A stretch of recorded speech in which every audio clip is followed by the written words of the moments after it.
All right, we're recording. So, hi, Libby. Hey, thank you Thanks so for joining me today. thank you for having me. I'm really happy to be here. Yeah, it's my pleasure. It's my pleasure. Okay, so I have read your introduction, your bio.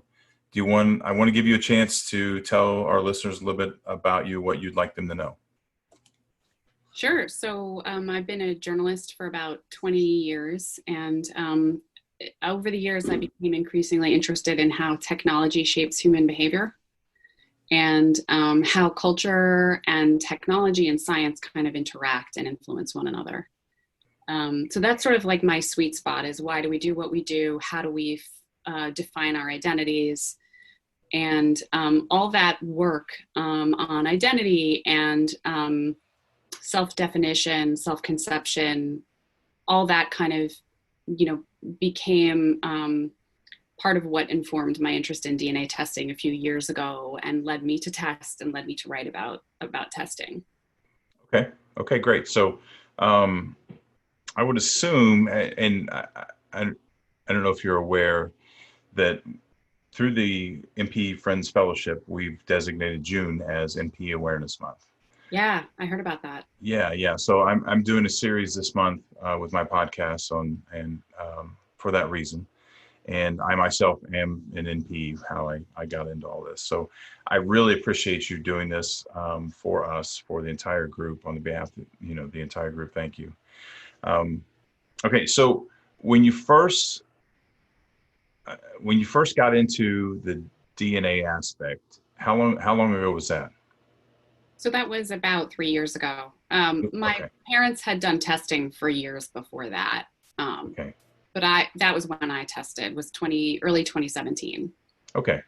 So right around the same time as the rest of us, when it really caught on and got popular. Um, what intrigued you to begin writing about it?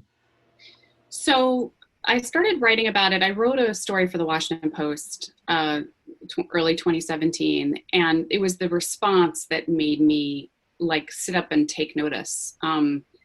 Because there was, I wrote a story for the Washington Post, and the piece went viral. It was one woman's story, and it had a lot of twists and turns. It was really kind of like a genetic detective mystery Okay. that she basically followed.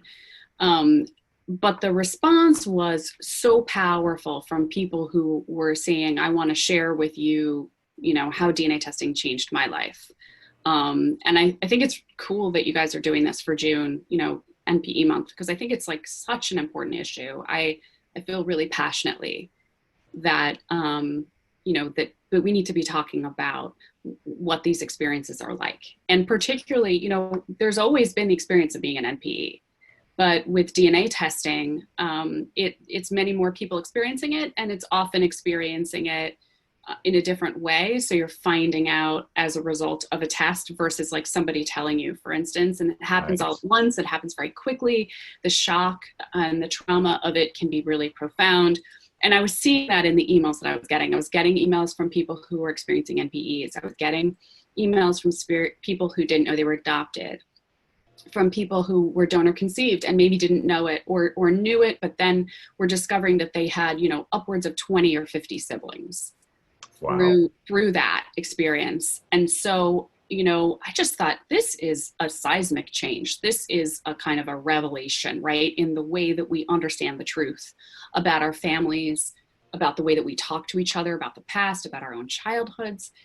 And we need to be grappling with this in a major way, not just individual stories, although those stories I think are really important and let other people inside. And I tried to tell a lot of those individual stories in my book, but also like to look at it as like a cultural phenomenon so that we can all kind of be together in our understanding of it, that people are not alone in this, that it needs to be normalized. And we need to have conversations about how to help people get through these situations.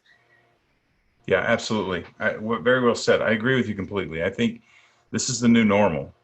And even people that aren't affected now will be affected eventually. They will know someone, they'll be related to someone. I'm sure that, and we don't need to go off on this tangent, but I'm sure we're looking at futuristic changes as we map the genome and we begin linking family trees with the DNA. and really sorting this out from here forward. We may have mandatory testing in the future. I don't know where this is going to go, but I think we're witnessing a change in humanity and how we do things from here on out. Would you agree with that? Yeah, definitely. I mean, I think there's certain things that we're going to just have to assume going forward can't be secrets anymore, right? Like they're just not going to exist as genetic secrets will not exist. Yeah. This is going to change the way that parents talk to their children.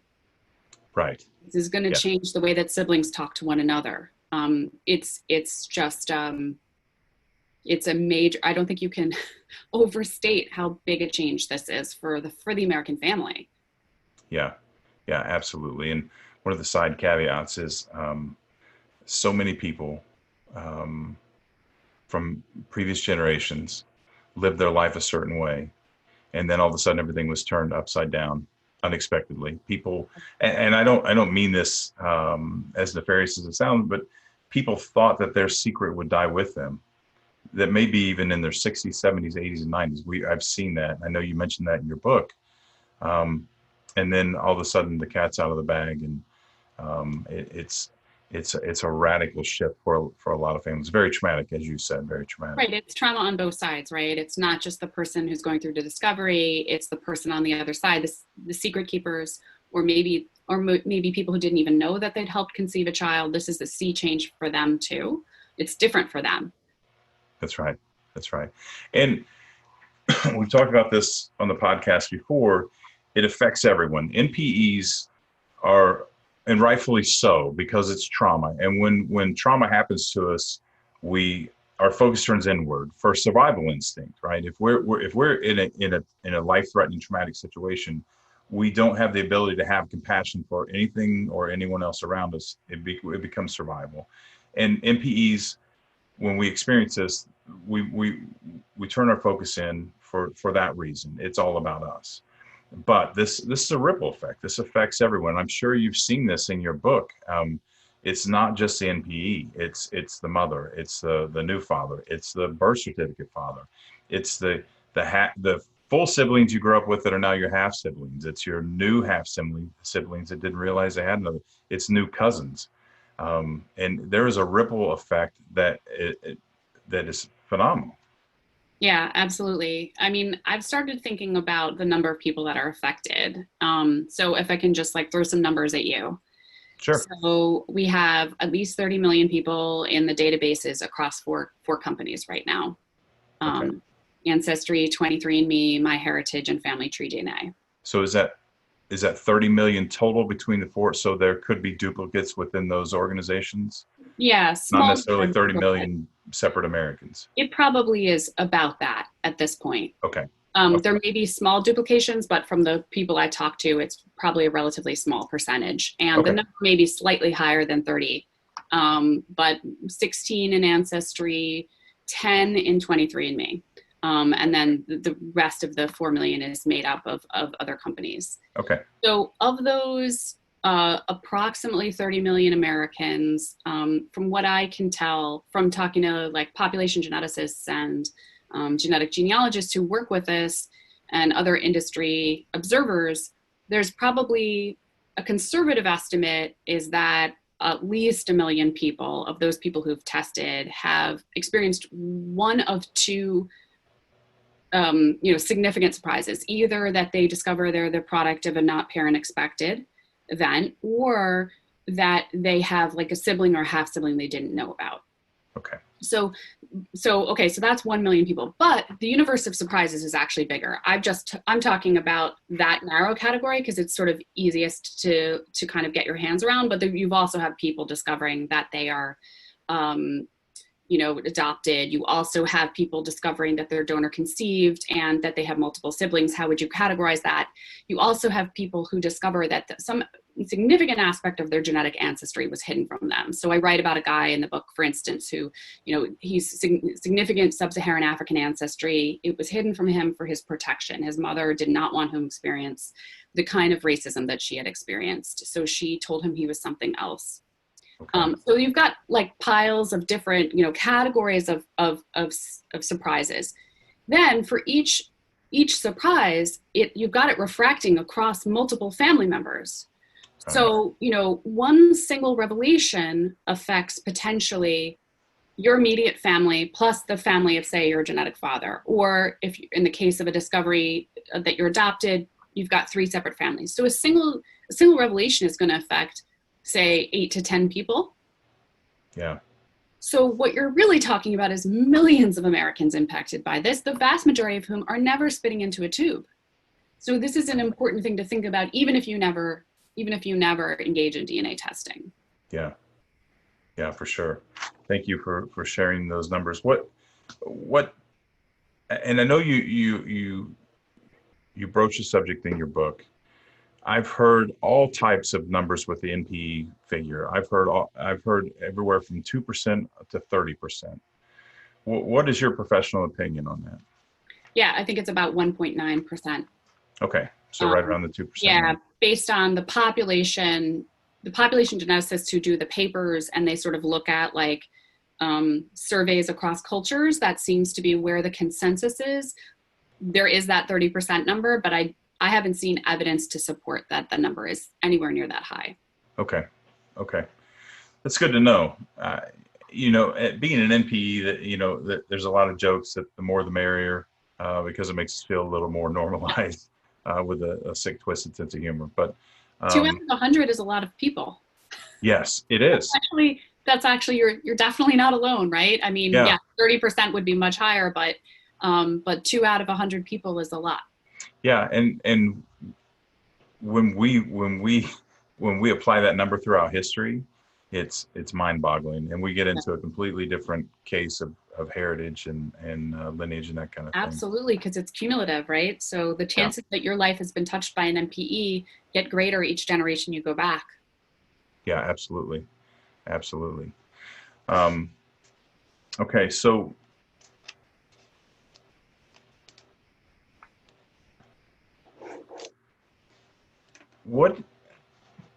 we talked about your inspiration for the book, and I'd like to know what part of this story, let's talk about your book real quick.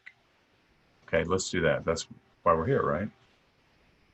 Your book is The Lost Family, and it's a conglomeration of DNA stories, correct? Right. Yeah, it's a kind of stories from early adopters of this technology and all the different ways it can play out, built around a single narrative. So there's one story that kind of threads you through that's very complex and surprising. And then through that story, I've then stepped off the path to tell you about many other kinds of DNA surprises. And it also explores like the science, the history of DNA testing, the business of it. I got to tour a couple of companies. So, it has all that kind of mixed in, so you get a sense of the landscape. Okay. Great. So through this project, I'd like to know what had the greatest impact on you personally. That I'm assuming with something like this and researching all the research and all the things you learned, but working with so many people and hearing their stories and their emotional stories and their emotional pleas, that this had some type of an impact on you. Absolutely. Share that with me? Yeah. I mean, what struck me over and over was the commonality of the experience. So you could take somebody from Washington State who was 70 years old, and then you could take somebody who was in his 40s living in Minnesota, and you could take a person in Florida in her 20s. And they had different experiences, but all of them involved a revelation about their conception, right? Or how they came to be in the world, their origin story, if you will. And the experiences were very similar in terms of their emotional content. And that's what struck me. You start to feel a kind of a rhythm, a kind of a commonality. The language is similar. There's a desire for understanding. It's like an incredibly powerful desire to know the truth. Once you know, there's almost nobody who says, in my experience that I talk to, who says, I wish I didn't know this. Because even though it's like really painful sometimes to find out, we place such an inherent truth on inherent, high value on knowing the truth about your own experience. So that's one aspect. The sense of displacement when you realize that you're not who you thought. It's very interesting. Again, the language around this sense of displacement was very familiar. I would hear it come up and again using different metaphors, but a feeling of being adrift, a feeling of being cut off, a feeling of being floating in the water, far away from your family of origin that you thought you were genetically related to.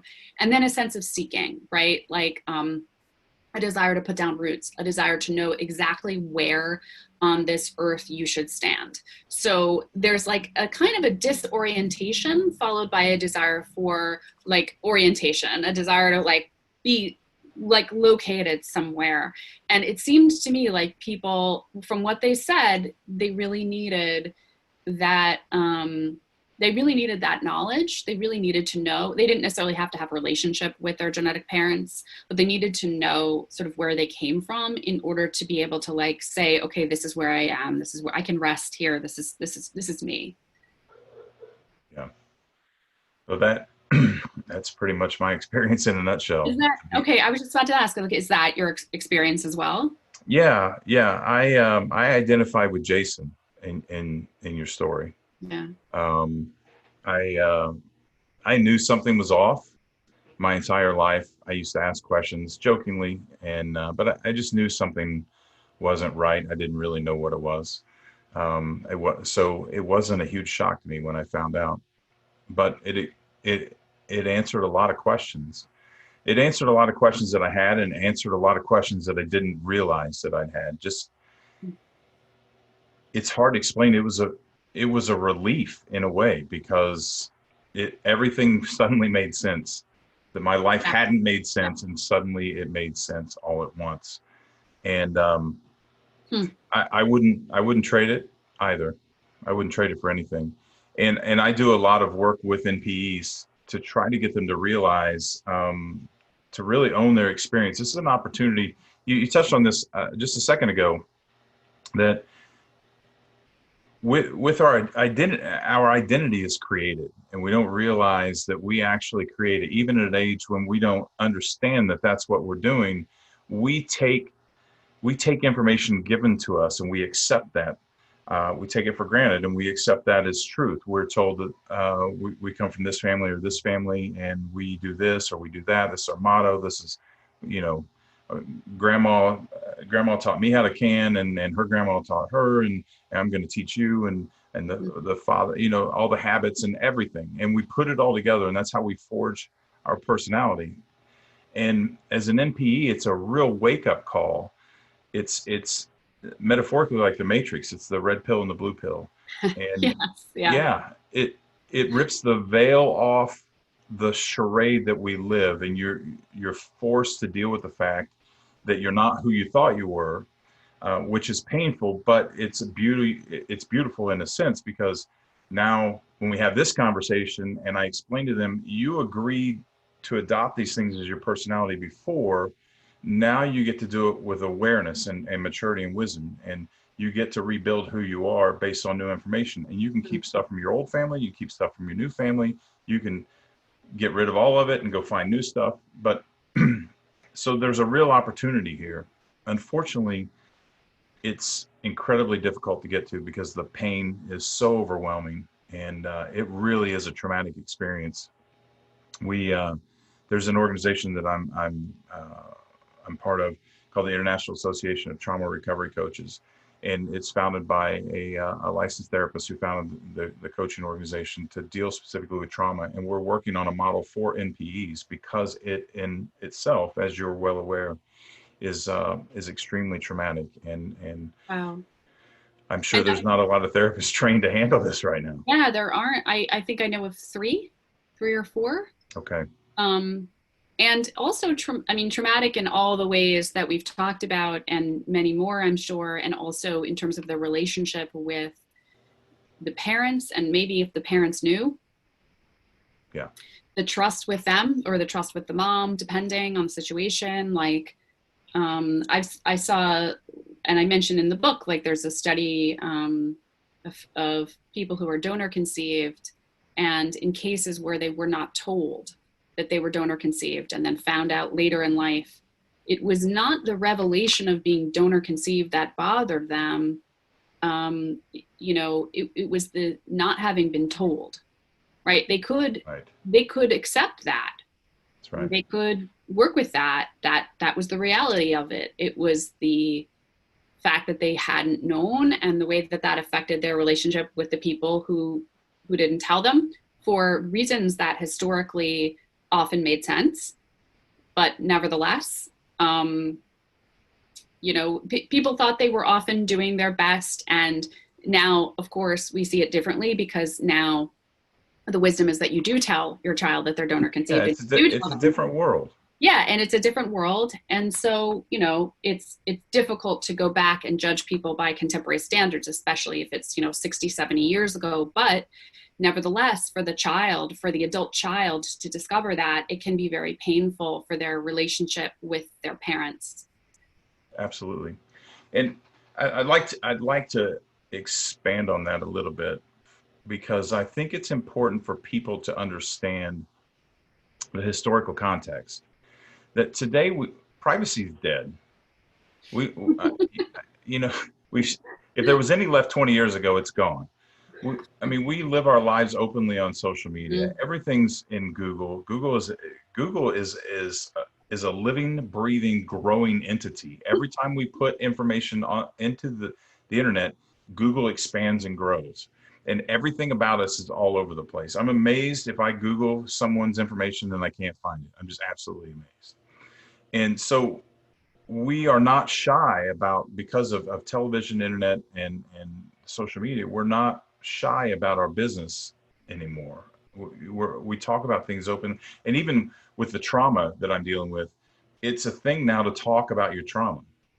But right. When we look at the greatest generation, which we're losing, we've lost most of them because of their age.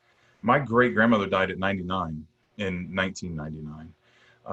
She was extremely private. There were just things that you just didn't talk about. It wasn't any of your business, and she would tell you it wasn't any of her business.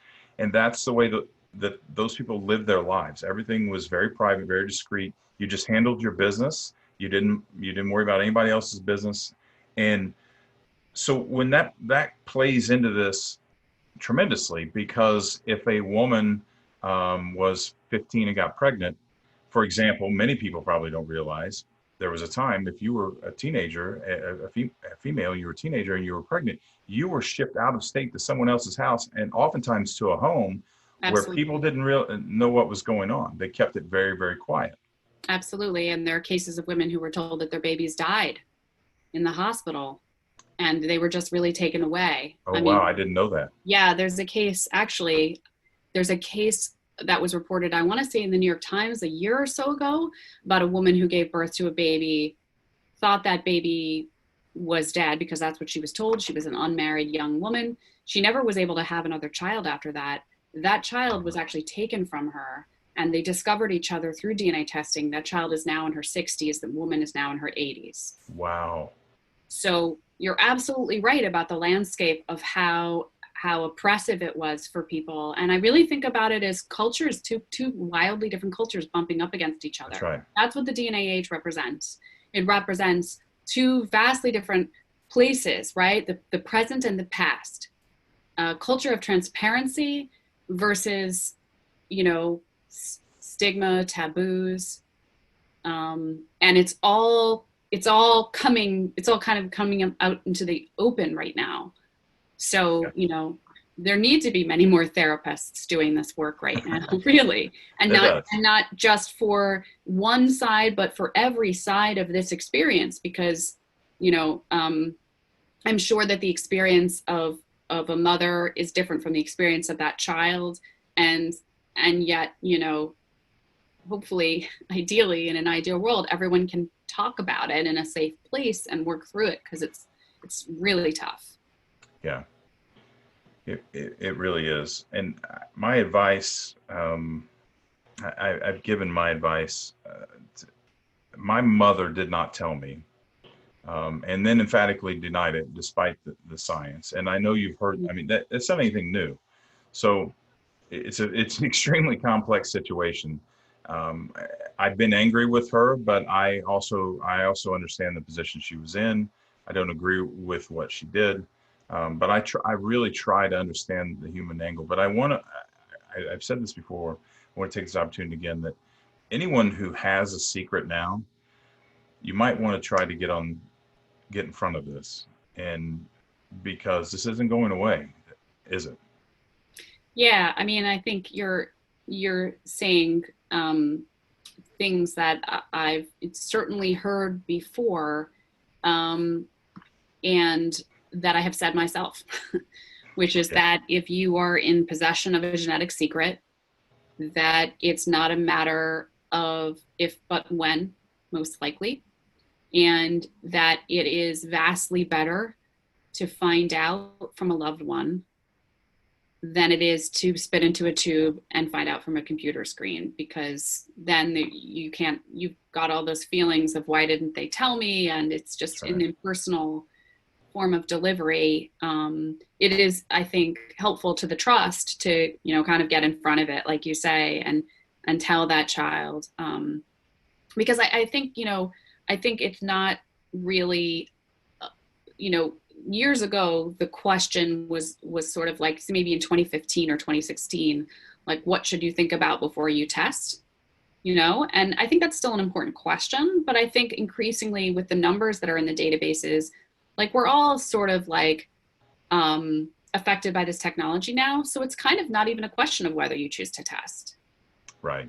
You mentioned Because that in your book. yeah, because Yeah. like, so you don't test, so your sibling tests, your aunt tests. So that means that it's not just a matter of like waiting for your child to say, "Hey, I'm taking a DNA test," and then being like, "Okay, let me have a talk with you first." You just need to assume that, like, even if they never test, you know, it even can it can kind of, in some cases it can come out in another way. Um, so I think it's a kind of a, you know, it's a question of, getting, like you said, getting in front of it before they find out in some other fashion. Yeah. Yeah. Well, and in my case, my biological father passed away in 2004. And so it was through a roundabout way because of connections with cousins, with various cousins, and a little bit of sleuth work, a little bit of detective work. And I was able to piece some things together. I found one piece of the puzzle. It's actually a kind of a funny story. I had looked at it for a few weeks, actually a few months, um, and then I snapped. Right, I'm sure you've heard this. I became obsessed with it. One day, I Mm, just became obsessed with it. I stayed up all night long, literally all night long. wow. And my wife came out in the morning, like what in the hell are That's you doing? you. Um, and I had covered so much ground through the night that I couldn't stop, but I just couldn't find the missing link. And it's ironic because despite all the work I had done through that time, my wife sat down because obviously she was concerned because she could tell that I'd been up all night, and I was pale and I was frustrated. And within minutes, she pulled up my biological father's obituary that I hadn't found in that 10 hours worth of work. But that was the missing link that pulled everything else together. Then I contacted a cousin, and once I had some information that I gave her, there were a couple of keywords. I don't know what they are, but I know I had contacted her before. She didn't know, but some of the things I said really triggered her, and she sent me a family tree of 48,000 people, which is phenomenal. Wow. She's a genealogist, so Wow. yeah, yeah, yeah. So I hit the mother load there. But the point is that my father never tested, and his parents never tested.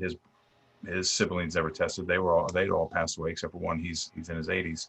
Um, but it was his first cousin. It was the one that I connected to. So there were so many people between him and I that didn't test. It was someone that was far out. And just I told the story just to corroborate what you just said.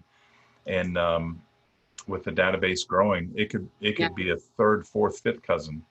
right. And all you have to do is work the tree backwards and a little bit of work, which actually I didn't I didn't get a chance to look at the chapter on search angels, but you have a chapter about search angels. Would you like to talk about that? I know that's a Yeah. hot topic with NPEs. Yeah. So, DNA testing goes back 20 years. The very first kits were sent out by Family Tree DNA, which is the oldest company in the States that does recreational DNA testing, in April of 2000.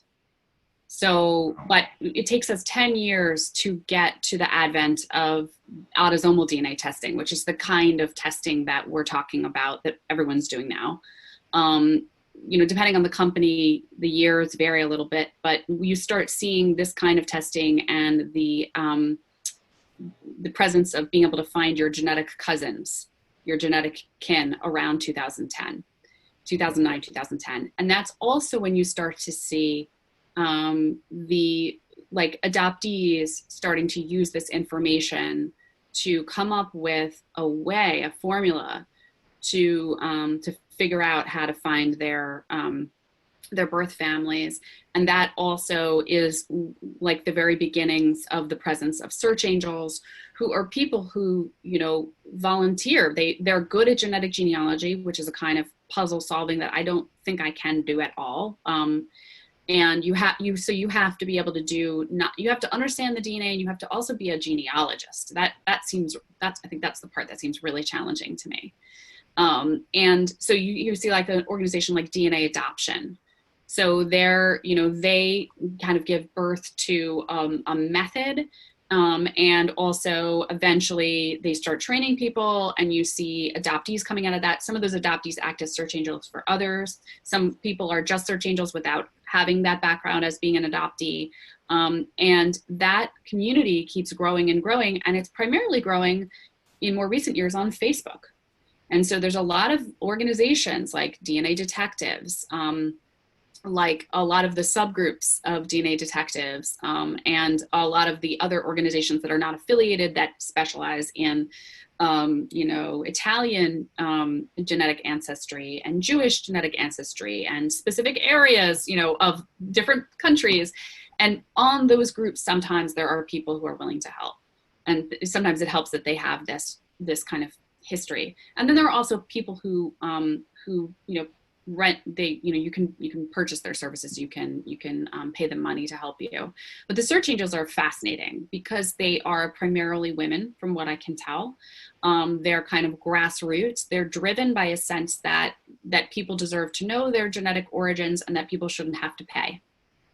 And so they do this for free. And, some of the people who have been doing this a very long time and are very good at it are now becoming household names, mainstream names. So people have heard of them, and they write books. And it's a field that genetic genealogy is a field that citizen scientists created. No company came along and said, here's how to be a genetic genealogist. They taught themselves how to do it. They taught themselves these techniques, or they learned them from other people. And so it's an absolutely extraordinary kind of field of citizen science. Wow, that's fascinating. I didn't know all that, and to think that I guess I really didn't think that back to the origins of the autosomal DNA, and that this is only 10 years old. Yes. Yeah. I mean, I think around 2013, you have the first million kits sold of autosomal DNA. So you're talking 2013 to now, you go from 1 million to 30 million. Wow. That's crazy growth. Even just, Yeah. I think 2017 was 8 million. So just to go from 8 to 30 in like 3 years, that's totally wild. It really is, which goes back to the very beginning of the conversation, that I don't know where this is going, but it's going to change the way we do everything. It's not inconceivable to think in 10 or 15 years that we will have just tested almost everyone. And, Yeah, it's possible, although there has been a recent slowdown, which you yes, probably read about. Ancestry had a big layoff. Yeah. I actually know someone who was laid off in February or March, following they had a dismal sales. Excuse me. Yeah. And Yeah. 23andMe has had a slowdown too. And I mean, I think it's important to put in context that that slowdown was following like enormous, crazy growth.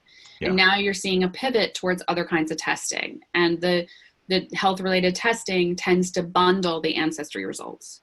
So what that means is you may, if they're successful in getting people interested in testing about, diseases, for interest, like for instance, like risk for diseases, then what it looks like is people will also get their ethnicity estimate and their list of genetic kin. So it's not going to stop, right? The databases are going to grow.